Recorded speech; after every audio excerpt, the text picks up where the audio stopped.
कल अपना लोग यूक्लिड डिवीजन एल्गोरिथम को देखे थे और यूक्लिड डिवीजन एल्गोरिथम को जो है यूज़ किए थे अपना लोग एचसीएफ निकालने के लिए। आज अपना लोग पढ़ेंगे फंडामेंटल थ्योरम ऑफ अर्थमेटिक और इसी को आगे बढ़ाते हुए कि फंडामेंटल थ्योरम ऑफ अर्थमेटिक में क्या कहता है और नेचुरल नंबर के कंटेक्स्ट में फंडामेंटल थ्योरम ऑफ अर्थमेटिक क्या कहता है। सबसे पहले जो है फंडामेंटल थ्योरम ऑफ अर्थमेटिक को जो है जो डिफाइन किया गया है वह कंपोजिट नंबर के कंटेक्स्ट में कहा गया है और सब इसको भी देखेंगे कंपोजिट नंबर किसको कहते हैं। फिर इसको नेचुरल नंबर के जो है संदर्भ में फंडामेंटल थ्योरम ऑफ अर्थमेटिक क्या कहता है और इसी को आगे बढ़ाते हुए चूंकि ये फंडामेंटल थ्योरम ऑफ अर्थमेटिक जो है प्राइम फैक्टराइजेशन से रिलेटेड है तो इसी कड़ी में अपना लोग जो है एलसीएम एचसीएफ को भी देखेंगे, एलसीएम और एचसीएफ के बीच रिलेशन को भी देखेंगे और इसमें देखेंगे कि अपना लोग जो है दो नंबर का जो है एलसीएम, दो पॉजिटिव इंटीजर्स का जो है एलसीएम एचसीएफ और दोनों नंबर के बीच क्या रिलेशन है और तीन नंबर्स को लेंगे अपना लोग जैसे एबीसी या पीक्यूआर देंगे और उसके एलसीएम और एचसीएफ और तीनों नंबर के बीच के रिलेशन के बारे में देखेंगे। सबसे पहले अपना लोग आज जो है कंपोजिट क्या कहते हैं फंडामेंटल थ्योरम ऑफ अर्थमेटिक को देखेंगे और इसमें जो है फंडामेंटल थ्योरम ऑफ अर्थमेटिक में जो है कहता है कि ये कंपोजिट नंबर के ऊपर बेस्ड है। फंडामेंटल थ्योरम ऑफ अर्थमेटिक जो है कंपोजिट नंबर के ऊपर बेस्ड है। तो थोड़ा सा एक बार जो है कंपोजिट नंबर को देख लेते हैं। कंपोजिट नंबर क्या होता है? ऐसा नंबर है कंपोजिट नंबर जिसका जो है फैक्टराइजेशन जो है मिनिमम 3 होना चाहिए। फैक्टराइजेशन कंपोजिट नंबर का जो है फैक्टराइजेशन मिनिमम कितना होना चाहिए? 3 होना चाहिए। एक चीज़ आप देख लीजिए बहुत अच्छे से, थोड़ा सा क्योंकि कंपोजिट नंबर का इसमें चर्चा है तो कंपोजिट नंबर जो है जानकारी होनी चाहिए कि कंपोजिट नंबर क्या है, क्योंकि इसमें जो फंडामेंटल थ्योरम ऑफ अर्थमेटिक है वो कंपोजिट नंबर पर बेस्ड है और कंपोजिट नंबर को लेकर के ही इसको जो है डिफाइन किया गया है। तो थोड़ा सा कंपोजिट नंबर को देख लेते हैं।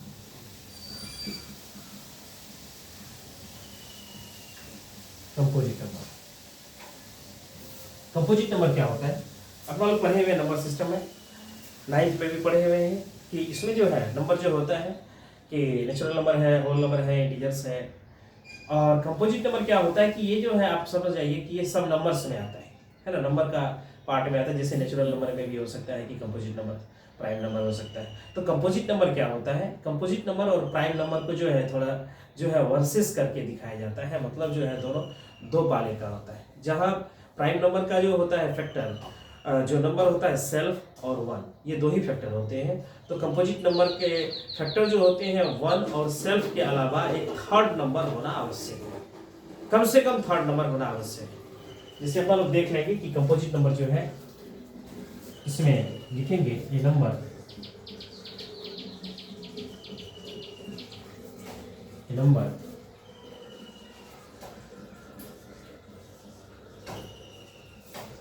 which has at least 3 factors.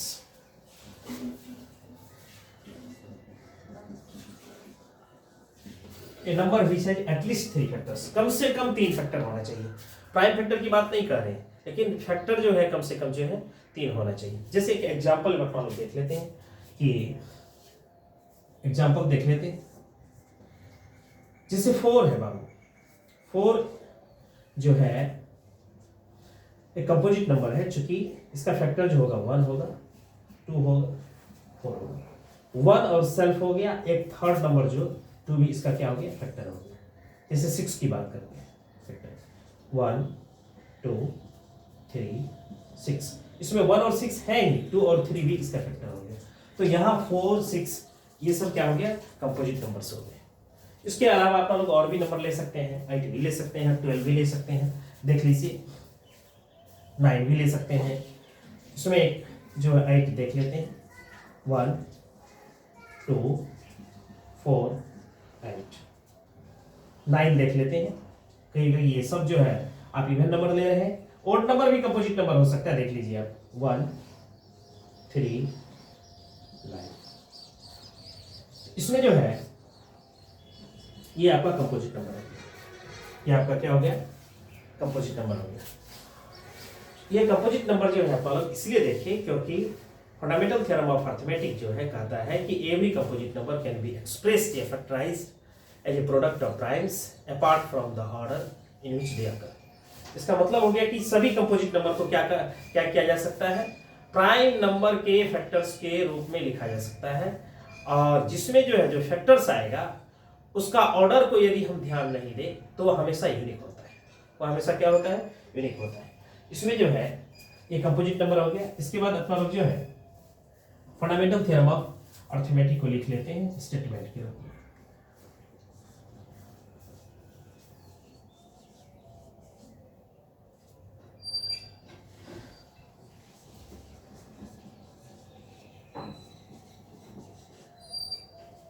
Fundamental theorem of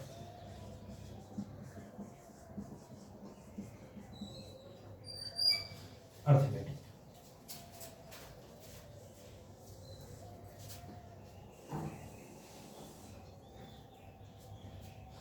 इसका स्टेटमेंट देख लीजिए।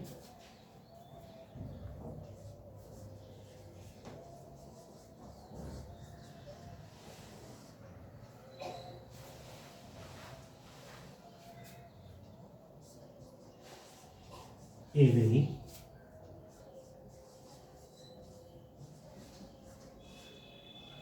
composite number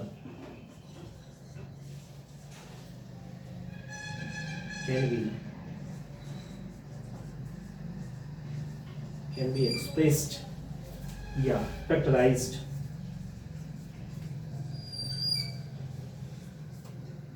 every composite number can be expressed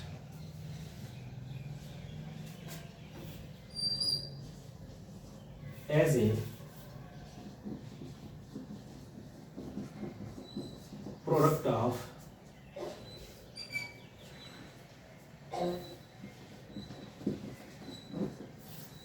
primes.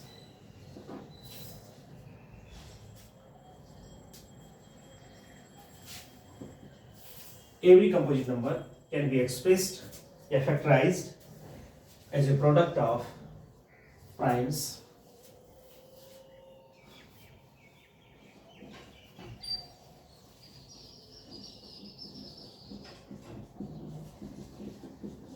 apart from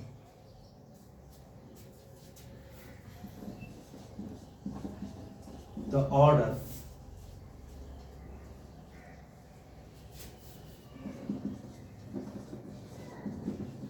in which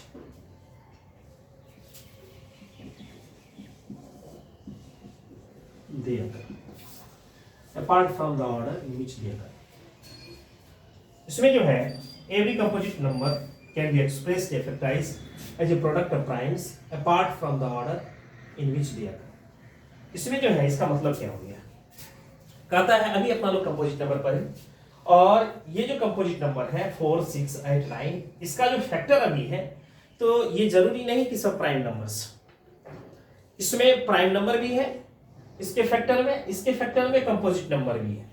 लेकिन जब फंडामेंटल थ्योरम ऑफ अर्थमेटिक जो है की बात करते हैं तो उसमें जो है कंपोजिट नंबर के प्राइम फैक्टर्स की बात करता है और ये कहता है कि कंपोजिट नंबर का जो प्राइम फैक्टर्स होगा वह क्या होगा, यूनिक होगा। वह क्या होगा, यूनिक होगा। यूनिक होने का मतलब है कि यदि मान लेते हैं 4 का प्राइम फैक्टर करते हैं तो इसमें 2 × 2 आता है, मतलब इसमें 2 है, यूनिक है, मतलब 2 के अलावा 3 नहीं है, 5 नहीं है ना, 11 नहीं है, 13 नहीं है। इसी तरह यदि 6 का हम अपना लोग करते हैं तो उसका 2 होगा, 3 होगा प्राइम फैक्टर, इसके अलावा दूसरा नहीं होगा। तो इसमें जो है इसके एग्जाम्पल को थोड़ा लिख लेते हैं।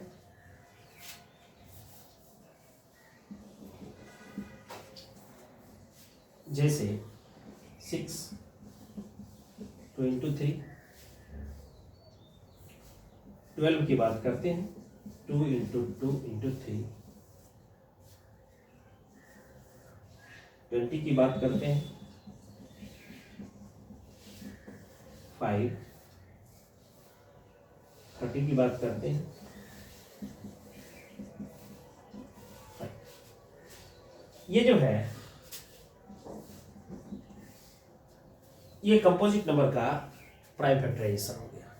ये फंडामेंटल थ्योरम ऑफ अर्थमेटिक कहता क्या है, फंडामेंटल थ्योरम ऑफ अर्थमेटिक कहता है कि जो कंपोजिट नंबर है उसका प्राइम फैक्टराइजेशन जो है यूनिक होगा।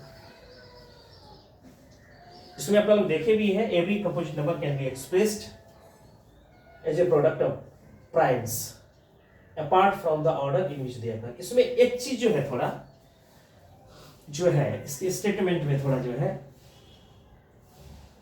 और ऐड होना चाहिए। इसमें है कि every composite number can be expressed as a product of primes.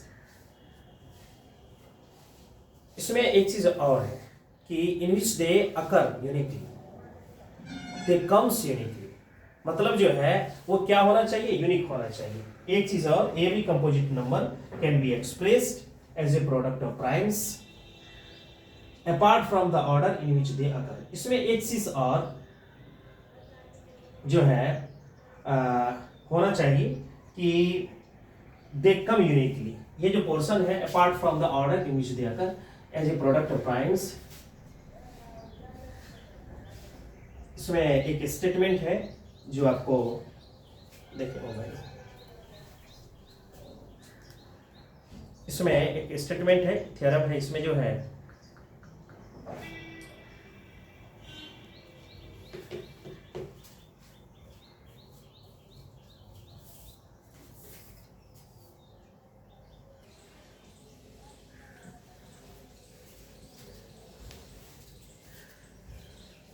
इसमें जो है स्टेटमेंट में जो है एक चीज थोड़ा सा वहां लैकिंग है, उसको अपना लोग लिख लेते हैं स्टेटमेंट को।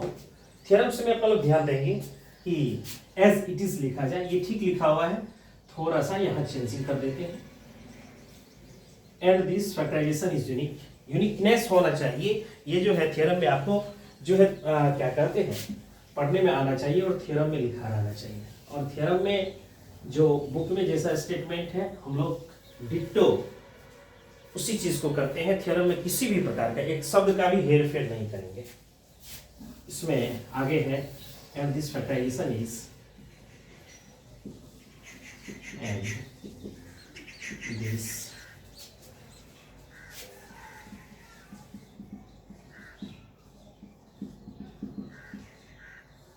फैक्टराइजेशन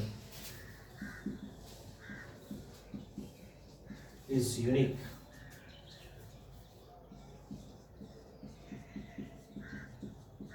apart from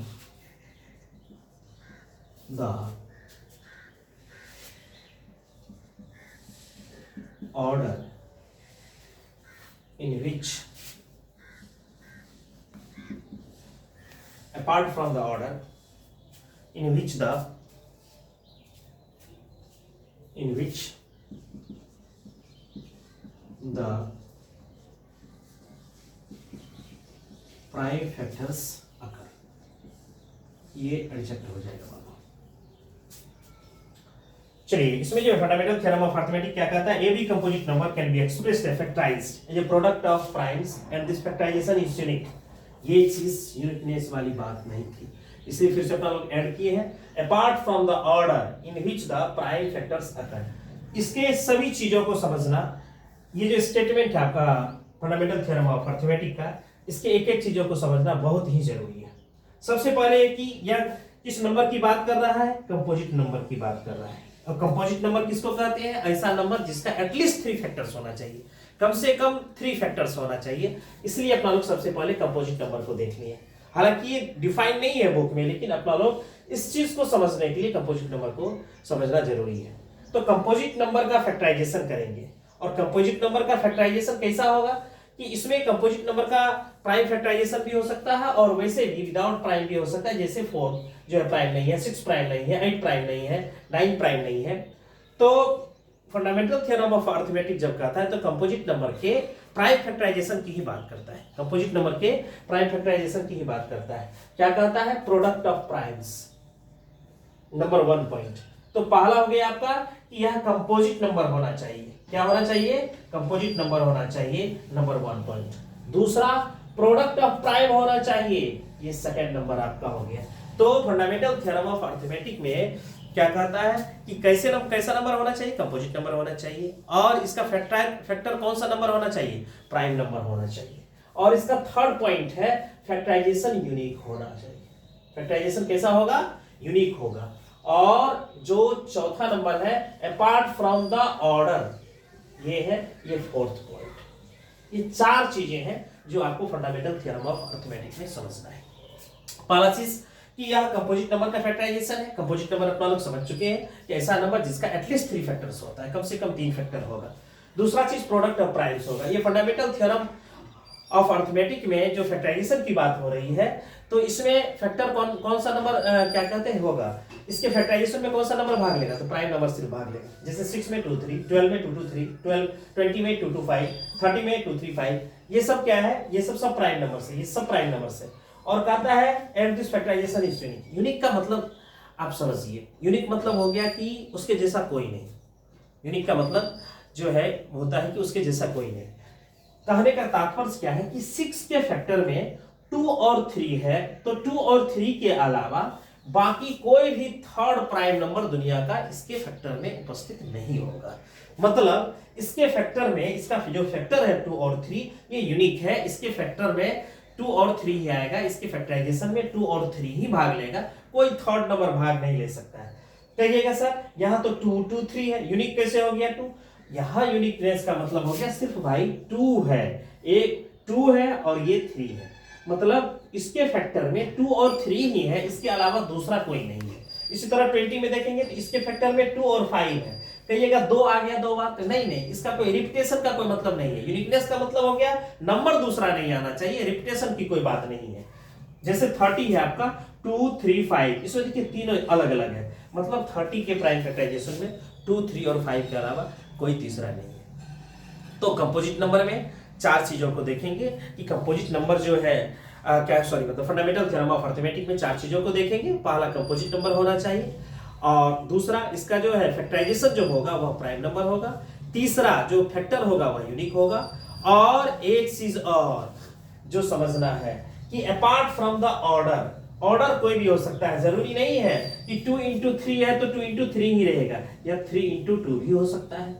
यहां ऑर्डर की बात करते हैं, देख लीजिए 2 into 3 into 2, मतलब ऑर्डर को, नंबर को यदि आगे पीछे कर दे तो उससे इसके फैक्टराइजेशन पे कोई फर्क नहीं पड़ेगा, इसके यूनिकनेस पे कोई फर्क नहीं पड़ेगा। यहां आप ऐसे भी लिख सकते हैं। इसका मतलब है कि किसी भी ऑर्डर में apart from the order in which the prime factors occur, prime factorisation जो है, प्राइम फैक्टर जो है किसी भी ऑर्डर में आ सकता है। ये कोई बंधन नहीं है कि जो है इंक्रीजिंग ऑर्डर या डिक्रीजिंग ऑर्डर में जाएगा। इसको भी अपना लोग 2 into 5 into 2 लिख सकते हैं, या 5 into 2 into 2 लिख सकते हैं, कोई फर्क नहीं पड़ता है। इसको अपना लोग 2 into 5 into 3 लिख सकते हैं, 3 into 5 into 2 लिख सकते हैं। ये हमारी मर्जी है कि जैसे भी लिख सकते हैं। इसको 3 into 2 into 5 लिख सकते हैं, और इसको जो है क्या कहते हैं 5 into 2 into 3 भी लिख सकते हैं, 5 into 2 into 3 भी लिख सकते हैं। अब एक चीज देख लीजिए, इसको जो लिखा जा सकता है या परमुटेशन और कॉम्बिनेशन से इसको जो लिखा जा सकता है, इसको 6 क्या कहते हैं 6 वेज में लिखा जा सकता है। एक चीज आप देख लीजिए, 3 वेज में आपको लिखा गया 2 into 5 into 3, और इसको जो है और भी लिखा जा सकता है, देख लीजिए 2 into 3 into 5, ऐसा भी लिखा जा सकता है। ये सब बराबर है, ये सब बराबर है। तो 2 दो बार आ गया, 3 में देखिए 5 into 2 2 into 5, 5 में देखिए 2 into 3 है तो 3 into 5 भी लिखा जा सकता है, 5 into 3 into 2। देखिए 1 2 3 4 5 6 परमुटेशन और कॉम्बिनेशन से इसमें जो है आता है। आप 11th में पढ़ेंगे यदि 3 नंबर है, तीनों को अपना लोग क्रम से सजाना है, नंबर ऑफ जो है नंबर ऑफ नंबर्स 3 है, तो ये जो प्लेस है थर्ड प्लेस है, इसको 3 टाइम्स जो है 3 वेज से भरा जा सकता है। बाकी 2 नंबर बच गए तो 2, और लास्ट में 1 नंबर बच गए, और सबका मल्टीप्लीकेशन हो जाता है 3:2:1। तो ये 6 वेज में लिखा जा सकता है। मतलब इतना वेज में, इसमें तो क्या कहते हैं नंबर्स 2 थे, कोई दिक्कत नहीं, 2 बार में लिखा गया। इसमें भी 2 थे तो 2 बार में लिखा गया, इसमें भी 2 थे 2 बार में लिखा गया है। अब इसमें एक चीज देख लीजिए आप कि फोर्थ जो है, जो 30 है, 30 का जो प्राइम फैक्टराइजेशन है 2 into 3 into 5, इसको अपना लोग 6 वेज में लिखे, 1 2 3 4 5 6। ये कैसे लिखे, किसकी सहायता से लिखे, तो आप पढ़ेंगे जो है अगली कक्षा में 11th में पढ़ेंगे। परमुटेशन एंड कॉम्बिनेशन होता है, मतलब अरेंज कैसे कर सकते हैं, है ना, वेज ऑफ अरेंजमेंट होता है परमुटेशन। तो इसमें अपना लोग इसको जो है 6 वेज में कर सकते हैं। तो यहाँ ये ऐसा इसलिए किए क्योंकि इसमें लिखा हुआ है कि apart from the order in which the prime factors occur, कोई भी ऑर्डर में आए उससे कोई फर्क नहीं पड़ता है। देखिए इसमें जो है 6 वेज में लिखा गया है, लेकिन सब में जो फैक्टर्स है क्या क्या है, 2 है, 3 है, 5 है, कोई भी आगे पीछे लिखा गया उससे कोई फर्क नहीं पड़ता है। इसके जो है यूनिकनेस में कोई फर्क नहीं पड़ा, इसके सीरियल में लिखने में इसके सिटिंग को अपना लोग जो है उलटफेर किए हैं, सिटिंग को आगे पीछे किए हैं, लेकिन इसके यूनिकनेस पर किसी प्रकार का कोई फर्क नहीं पड़ा है। तो ये अपना लोग का था फंडामेंटल थ्योरम ऑफ अर्थमेटिक। इसमें एक चीज और जो है अपना लोग को पढ़ना है, ये तो सिर्फ स्टेटमेंट हो गया फंडामेंटल थ्योरम ऑफ अर्थमेटिक का, और ये कंपोजिट नंबर इसमें पढ़ लिए।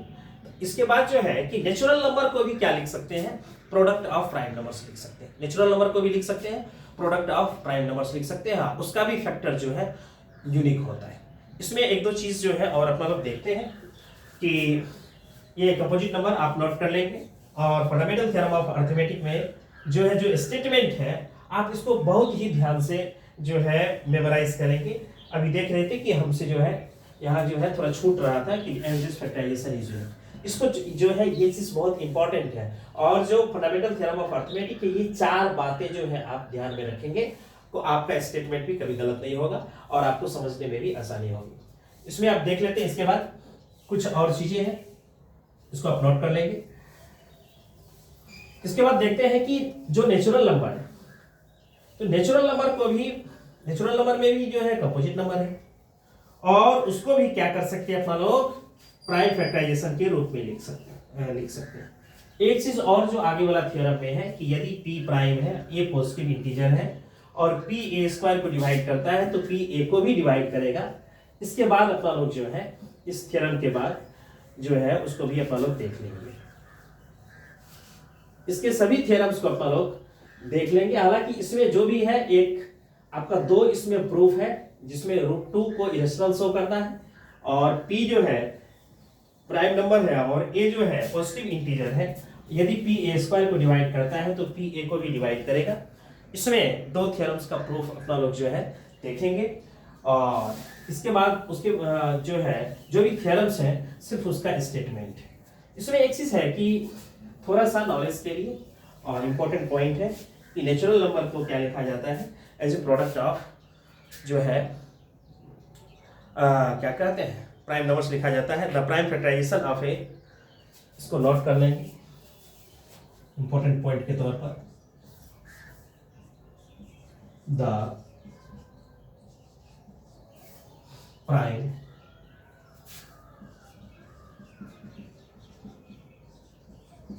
Factorisation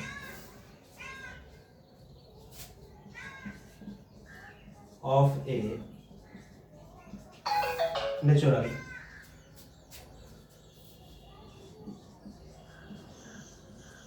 number is unique. वही चीज है जो अभी अपना लोग स्टेटमेंट में देखे थे, the prime factorisation of a natural number is unique.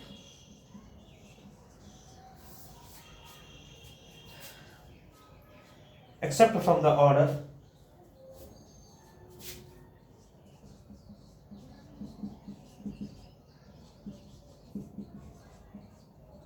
except from the order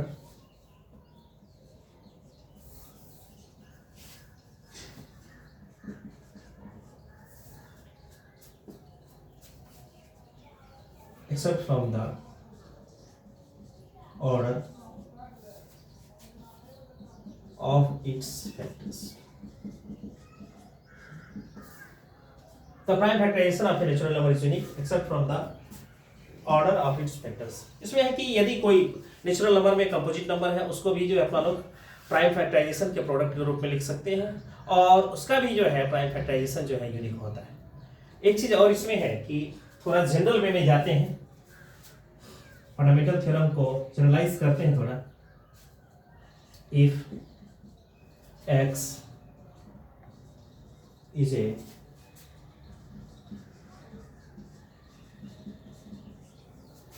composite number, if x is a composite number and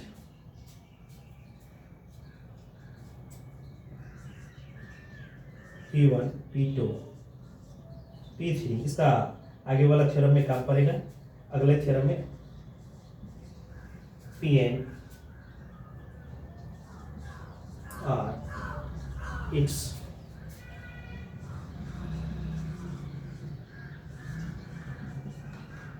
prime factors. If X is a composite number and P1, P2, P3 so on to Pn are its prime factors, then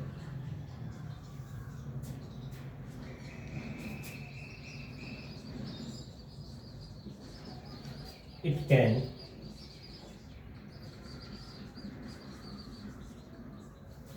can be written as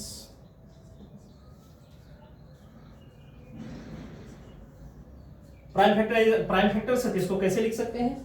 x equal to P1 into P2 into P3 into so on to Pn। इसमें यदि P1 P2 P3 so on to Pn जो है, यदि ये ascending order में, ये क्या है? असेंडिंग ऑर्डर में है। अपना लोग यहां जो है ये ऐसा कर सकते हैं कि जो है थोड़ा जब लिखते हैं तो थोड़ा जो है, अभी अपना लोग देखे थे कि and this factorisation is unique apart from the order in which they occur. इसका मतलब हो गया कि जो है ऑर्डर कोई भी चेंज हो सकता है, लेकिन जब भी अपना लोग प्राइम फैक्टर लिखते हैं तो कोशिश करते हैं कि वो असेंडिंग ऑर्डर में हो, देखने में पढ़ने में सही लगता है। इसलिए जो है जब भी कंपोजिट नंबर के प्राइम फैक्टराइजेशन को लिखते हैं, कंपोजिट नंबर को as a product of prime numbers लिखते हैं, तो उसको क्या करेंगे? असेंडिंग ऑर्डर में लिखते जाते हैं। यहाँ भी अपना लोग जो है ये जो इसका फैक्टर है x कंपोजिट नंबर है और इसका P1 P2 P3 so on to Pn जो है इसका फैक्टर है, इसको क्या करते हैं अपना लोग? प्रोडक्ट ऑफ प्राइम्स के रूप में तो हो ही गया, और इसमें जो है ये असेंडिंग ऑर्डर में अपना लोग कंसीडर करेंगे। ये क्या करेंगे? असेंडिंग ऑर्डर में कंसीडर करेंगे। यहां लिखेंगे वेयर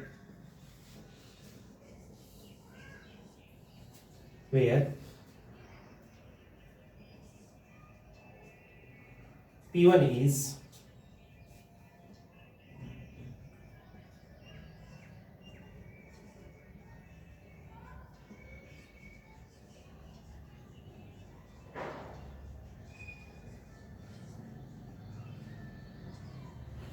कहिएगा ऐसा क्यों लिख दिए? एक चीज है, यदि ये यूनिक है, अभी अपन लोग देखें कि जो 20 था तो 20 का फैक्टराइजेशन क्या था? 2 इंटू 2 इंटू 5, तो 2 जो है 2 टाइम्स है, तो दोनों इक्वल हो गया था, इसलिए ऐसा लिखे हैं। ये दोनों बराबर भी हो सकता है, जहां से बराबर होगा बड़ा होगा उसको आगे लिख लेंगे अपना, कोई दिक्कत नहीं है, इसलिए इसको ऐसा लिखे हैं। यदि ये रिपीट करेगा, यदि प्राइम फैक्टर सेम हो जाएगा, ये क्या हो जाएगा?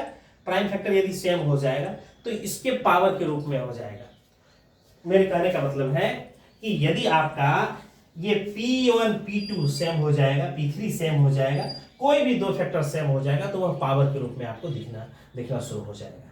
तो जब प्राइम फैक्टर सेम हो जाएगा इसके कंपोजिट नंबर के प्राइम फैक्टर के प्रोडक्ट में, कि प्राइम फैक्टर यदि सेम हो जाएगा तो वह पावर के रूप में हमको दिखने लगेगा, है ना? एक पॉइंट यहां लिख लेंगे।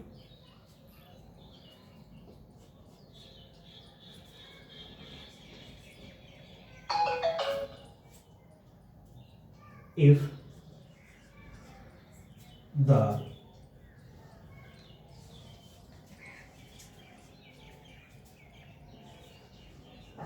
prime factors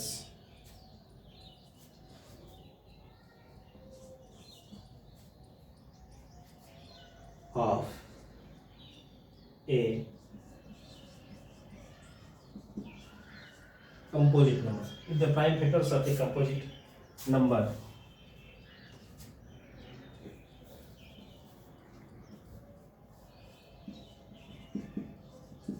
exist, क्या है? If the prime factors of a composite number exist,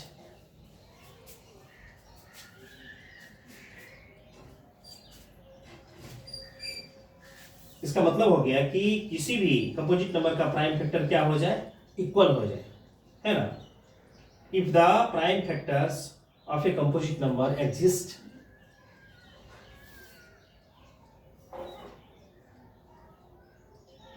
in the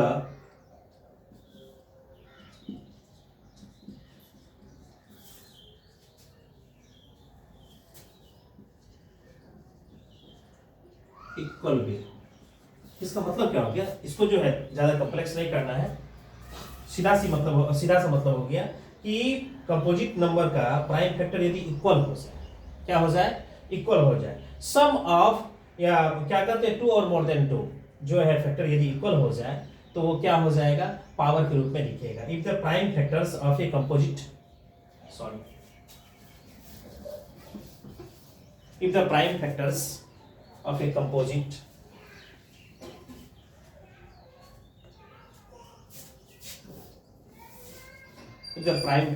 a composite numbers are equal, ऐसे लिख लेंगे डायरेक्ट, कोई कंफ्यूजन नहीं होना चाहिए।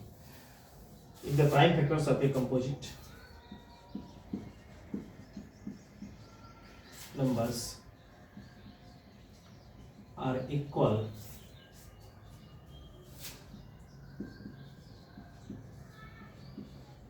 they appear in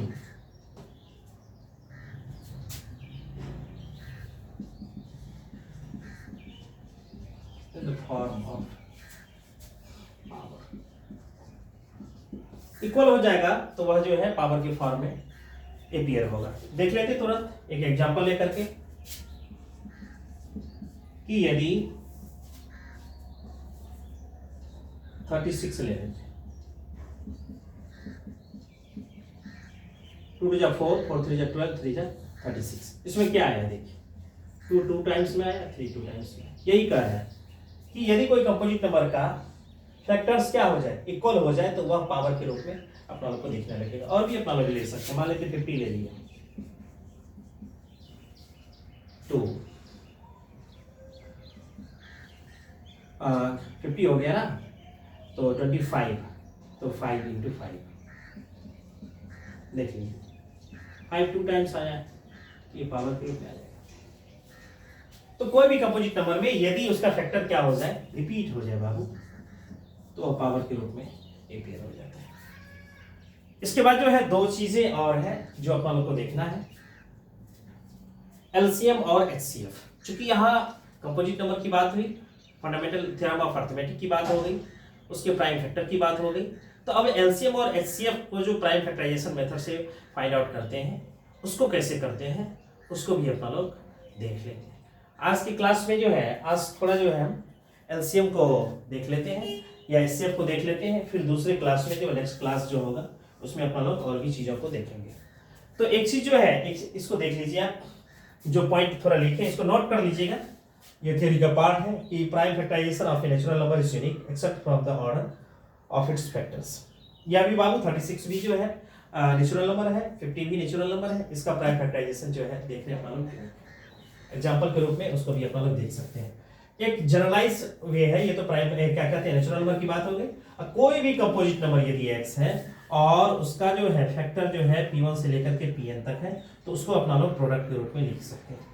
यहाँ आप जो है कंफ्यूज नहीं होइएगा कि greater less than equal to का है लिखे हैं, ये ऐसा इसलिए लिखे हैं, जैसे देख लीजिए 2 बार 2 आया, 2 बार 3 आया, इसके बावजूद भी ये इससे बड़ा है तो ये जो है असेंडिंग ऑर्डर में लिखा जाएगा, P1 P2 P3 so on to Pn हो गया।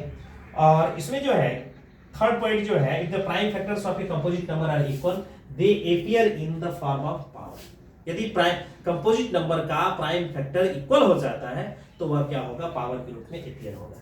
एक चीज जो है और अपना लोग अभी देखते हैं, एलसीएम को देखते हैं और एचसीएफ को देखते हैं। तो एचसीएफ क्या होता है, हाईएस्ट कॉमन फैक्टर होता है, और एचसीएफ को जीसीडी भी बोलते हैं, ग्रेटेस्ट कॉमन डिवाइजर भी बोलते हैं। तो यदि 2 नंबर का हमको एचसीएफ निकालना है या एलसीएम निकालना है, तो प्राइम फैक्टराइजेशन के मेथड से हम लोग कैसे करते हैं। तो एचसीएफ जो होता है बाबू, हाईएस्ट कॉमन फैक्टर जो होता है, यदि देख लीजिए कि एचसीएफ जो है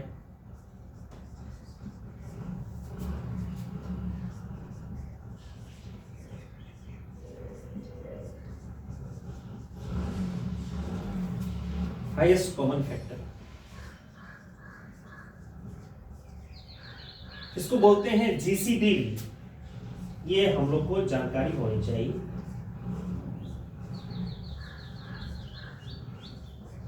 ग्रेटेस्ट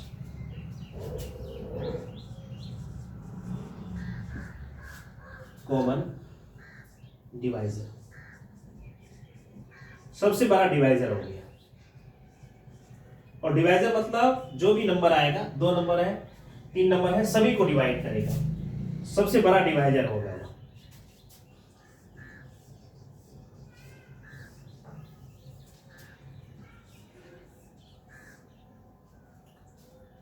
एचसीएफ या जीसीडी। एचसीएफ हो गया highest common factor. Highest common factor मतलब डिवाइजर ही हो गया, जो भी फैक्टर है वो डिवाइड करता है। इसको जीसीडी ग्रेटेस्ट कॉमन डिवाइजर भी बोलते हैं। यदि जो है ए और बी दो positive integers, if A and P are two positive integers, then यदि ए और बी दो पॉजिटिव इंटीजर्स है, तब एचसीएफ ऑफ ए बी क्या हो जाएगा?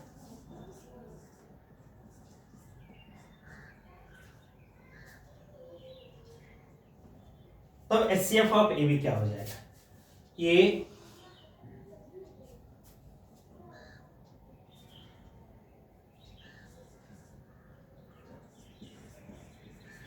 Product of the product of the lowest power, product of the lowest powers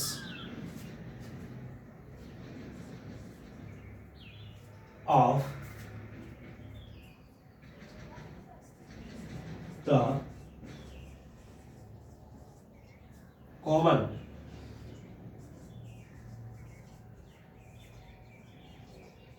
prime factors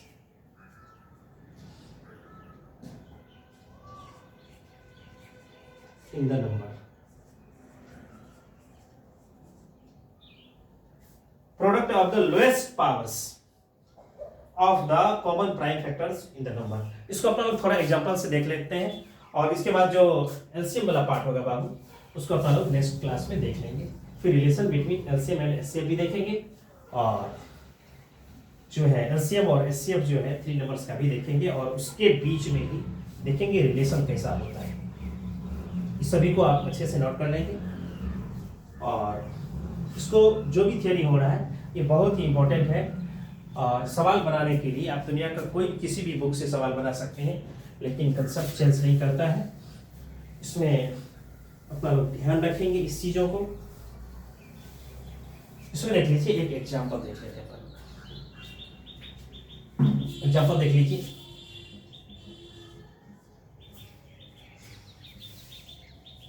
देख लीजिए, find the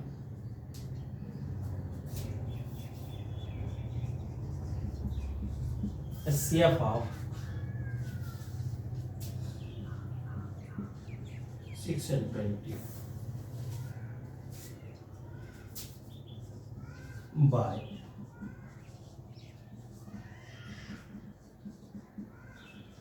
prime factorization method.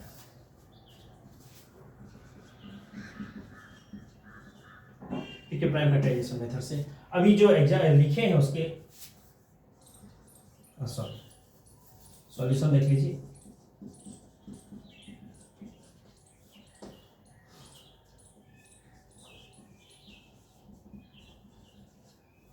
The given number sir, क्या क्या दिया हुआ है नंबर बाबू? 6 and 20 दिया हुआ है। 6 का प्राइम फैक्टराइजेशन करते हैं, 2 into 3,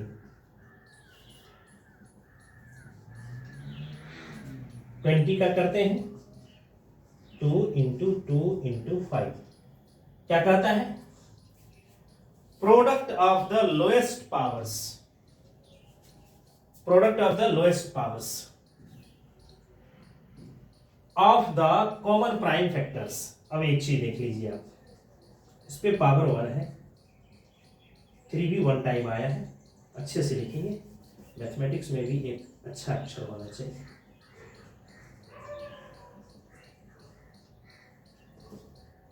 इसमें कॉमन फैक्टर क्या है? 2 है। कॉमन फैक्टर क्या है?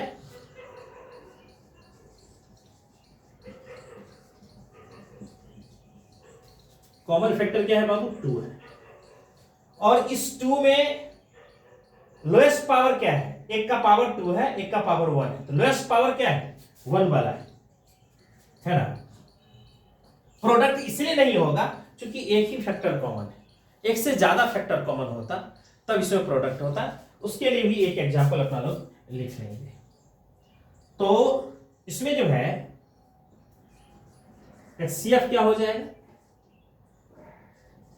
6 और 20 का 2:1 मतलब 2 हो गया। कहिएगा प्रोडक्ट वाला भी एक दीजिए। चलिए एक प्रोडक्ट वाला एग्जांपल ले लेते हैं अपना। जो बड़ा नंबर है, जैसे 20 ले लिए हम, इसमें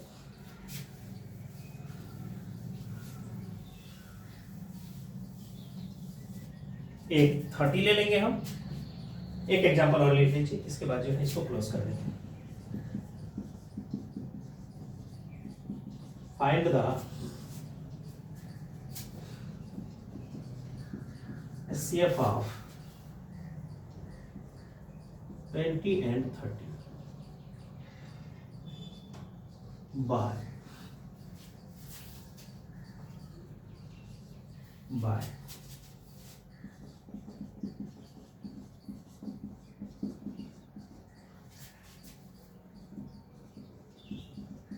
प्राइम फैक्टराइजेशन मेथड देख लीजिए। इसमें एग्जाम देख लीजिए सॉल्यूशन इसका।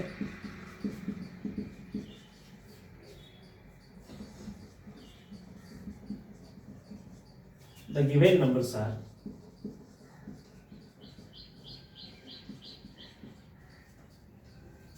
क्या क्या नंबर दिया हुआ है आप लोगों को? 20 और 30। थोड़ा सा इसको मिटाते हैं, इसके स्टेटमेंट को रहने देते हैं ताकि अपना लोग जो है इसको कोरिलेट करके समझ पाए।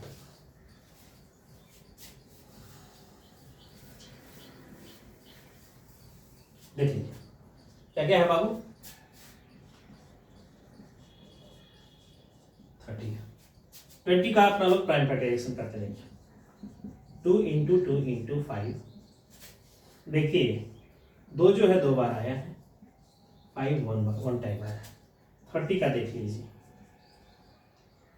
2 इंटू 3 इंटू 5। देखिए 2 भी एक बार, 3 भी एक बार और 5 भी एक बार।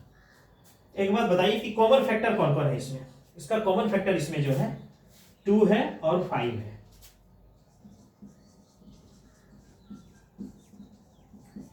कॉमन फैक्टर्स क्या क्या है? 2 और 5 है। अब HCF क्या कहता है? Lowest powers of the common prime factors. ये चीज जो है lowest power, product of the lowest powers of the common prime factor में, कॉमन प्राइम फैक्टर में जिसका पावर छोटा है उन सभी का प्रोडक्ट, मतलब HCF क्या हो जाएगा? कॉमन कौन कौन है? 2 और 5। 2 और 5 में 2 का छोटा वाला पावर कौन है? 2:1। 5 में छोटा वाला पावर 1 ही है, सेम है, तो यही हो गया सबसे छोटा। इसका मतलब हो गया 10 हो गया। इसका HCF कितना हो गया? 10 हो गया। तो ये आपका HCF फाइंड आउट करने का तरीका हो गया। इसमें संयोग से जो है एक ही फैक्टर कॉमन आया, इसका HCF 2 हो गया। इसमें अपना लोग अलग अलग जो है फैक्टर ला के देखे ताकि यह जो अपना लोग डिफरेंशियल पढ़े हैं इसको कोरिलेट कर सके, इसको समझ पाए अपना लोग। तो जो कॉमन फैक्टर था 2 और 5 था, और कॉमन फैक्टर है लेकिन इस दोनों में छोटा कौन है? 2:1 वाला है। 2:1 वाला ये छोटा है तो इसको सेलेक्ट किया, और 5 वाले में सेम ही है तो कहिएगा छोटा कौन है? सेम ही है, दोनों में से कोई भी लीजिएगा, कोई दिक्कत नहीं। तो एक 2:1 ले लिए, 5:1 ले लिए, दोनों को मल्टीप्लाई कर दिए, HCF इसका कितना हो गया? 10 हो गया। तो आज अपना लोग क्या क्या देखें? कंपोजिट नंबर को देखें, उसके बाद जो फंडामेंटल थ्योरम ऑफ अर्थमेटिक को देखें, और जो है इसके बाद देखें कि जो है कंपोजिट नंबर में 4 चीज़ों को देखें, जिसमें फंडामेंटल थ्योरम ऑफ अर्थमेटिक में कि कंपोजिट नंबर होना चाहिए, प्राइम फैक्टर होना चाहिए, यूनिक होना चाहिए, और ऑर्डर जो है किसी भी कोई भी ऑर्डर का हो सकता है। इसके बाद नेचुरल नंबर को भी अपना लोग जो है नेचुरल नंबर के फैक्टर प्राइम फैक्टर को भी किसी भी ऑर्डर में लिखा जा सकता है, और वह क्या होगा, यूनिक होगा। यदि कोई कंपोजिट नंबर जो है जनरलाइज किए हैं, यदि कोई एक्स कोई कंपोजिट नंबर है, उसका जो prime factor P1 P2 P3 so on to Pn है, तो उसको प्रोडक्ट के रूप में लिख सकते हैं, और असेंडिंग ऑर्डर में लिखते हैं ज़्यादातर केस में। और इसके बाद देखिए अपना लोग SCF की प्राइम फैक्टराइजेशन मेथड से SCF कैसे निकालते हैं। नेक्स्ट क्लास में अपना लोग LCM के बारे में देखेंगे, और SCF LCM और दोनों जो पॉजिटिव इंटीजर्स होगा दोनों के बीच का रिलेशन देखेंगे, और 3 नंबर का भी जो है यदि 3 नंबर दिए गए हैं PQ R या ABC, तो तीनों का LCM कैसे निकालते हैं, SCF कैसे निकालते हैं, क्या इनके LCM SCF और तीनों नंबर के बीच कोई रिलेशन होता है या नहीं, इसके बारे में अपना लोग नेक्स्ट क्लास में जानेंगे।